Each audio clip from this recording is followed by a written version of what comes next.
Apprenti chimiste, bonjour! Dans cette vidéo, nous allons écrire la configuration électronique d'un élément d'après sa position dans la classification périodique. Alors pour ça, on va s'intéresser à l'exemple du manganèse.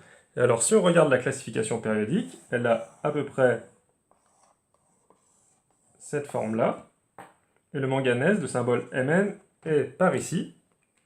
Alors, plus précisément, il est à la 4e ligne et à la 5e colonne de ce bloc,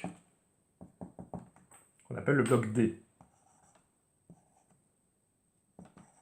Celui de gauche, c'est le bloc S, celui de droite, le bloc P. Alors, une fois qu'on a ces deux informations, en fait, on peut écrire la configuration électronique, puisque le numéro ici, de ligne, ça indique le nombre quantique principal de la couche externe. Donc ici, on sait qu'on va avoir une configuration de type 1s, 2s, 2p, 3s, 3p, 4s, 3d. Mais en tout cas, on ne va pas pouvoir continuer, puisqu'après, il faudrait remplir 5s, et donc une couche avec un numéro atomique n égale 5, ce qui n'est pas possible, puisque le numéro ligne, c'est 4.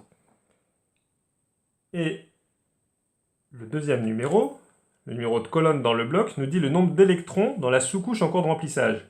Donc ici, comme on est dans le bloc D, on est en train de remplir une sous-couche D, et le 5 signifie qu'il y a 5 électrons dans cette sous-couche. Ensuite, on complète pour que toutes les sous-couches soient pleines.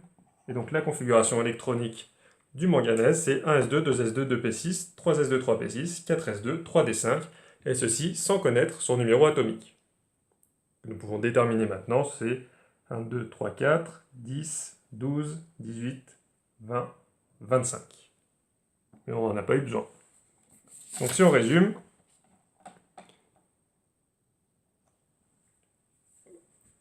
on s'intéresse au bloc, on regarde le numéro de colonne dans le bloc, qui nous donne le nombre d'électrons dans la sous-couche en cours de remplissage, le numéro de ligne nous donne le nombre quantique principal de la couche externe.